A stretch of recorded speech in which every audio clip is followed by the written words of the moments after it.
আসসালামু আলাইকুম ভিউয়ার্স। আজকে কথা বলবো টিআইটিপি ভিসা নিয়ে, জাপানের টিআইটিপি ভিসা নিয়ে। তো যারা জাপান আসতে চাচ্ছেন, অনেকে আবেগের বসে টিআইটিপি ভিসাতে আসতে চাচ্ছেন। আসলে টিআইটিপি সম্পর্কে কি আপনি জানেন? টিআইটিপি কি, টিআইটিপির কাজ কি, টিআইটিপির প্রক্রিয়া কি, টিআইটিপিটা আসলে জাপানের অবস্থান কি, সবকিছু মিলিয়ে টিআইটিপি আসলে জিনিসটা কি, এটা কি আপনি আদৌ জানেন? আসুন জানি।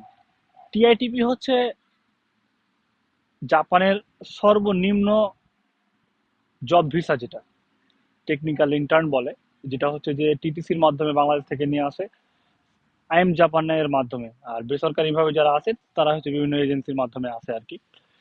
তো টিআইটিপি ভিসাতে যারা আসতে চাচ্ছেন, আগে এগুলো জানতে হবে।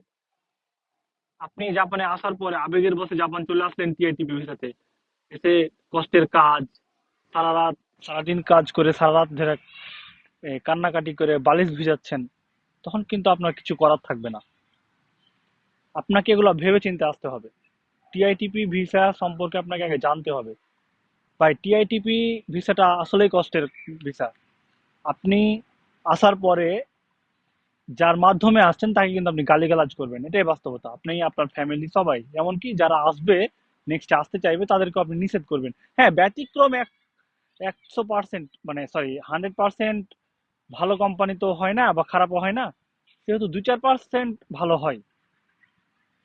আপনি হয়তো বা 2-4%-এর যদি মতে আপনি আসেন, তাহলে এটা ভুল করবেন। ম্যাক্সিমাম ক্ষেত্রে আপনাকে দেখতে হবে, জাপানে যারাই টিআইটিপিতে আছে ম্যাক্সিমাম ক্ষেত্রে তারাই কিন্তু খারাপ অবস্থানে থাকে। আর বাংলাদেশ থেকে যারা আছে তারা হচ্ছে যে কনস্ট্রাকশনেই বেশি আছে, এবং 2-4-5% আছে এগ্রিকালচারে, মানে টিআইটিপির কথা বলছি। তবে টিআইটিপিতে আবার টাকাও হিউজ, মোটামুটি 4 লক্ষ বা 5 লক্ষ থেকে শুরু করে 9, 10, 11 লাখ পর্যন্ত যায়, বা আরো বেশি, যতটুকু জানি। তো এইসব ভিসাতে এসে আপনি, হ্যাঁ, অন্যান্য দেশে আপনি গেলে হয়তো বা ভাবছেন যে ও কষ্টের কাজ আছে, এটা আছে সেটা আছে, বাস্তবতা অন্য দেশে গেলেও কষ্ট আছে, বাট অন্য দেশে শারীরিক কষ্টটা বেশি, আপনার এখানে মানসিক কষ্টটা বেশি। আপনি একটা অন্যরকম, মানে, চিন্তাতে থাকবেন। আর আরেকটা সমস্যা হচ্ছে ভাষা। অনেকে দেখি যে ভাষা ছাড়াই টিআইটিপিতে নিয়ে আসছে বা নিয়ে আসার কথা বলছে।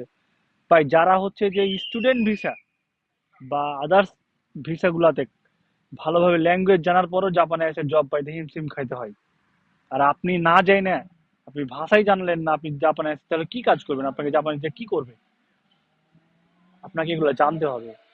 মানুষের কথায়, মানুষের আবেগ বা মানুষের এটা ওটা দেখে কিন্তু আপনি জাপান আসলে ভুল করবেন।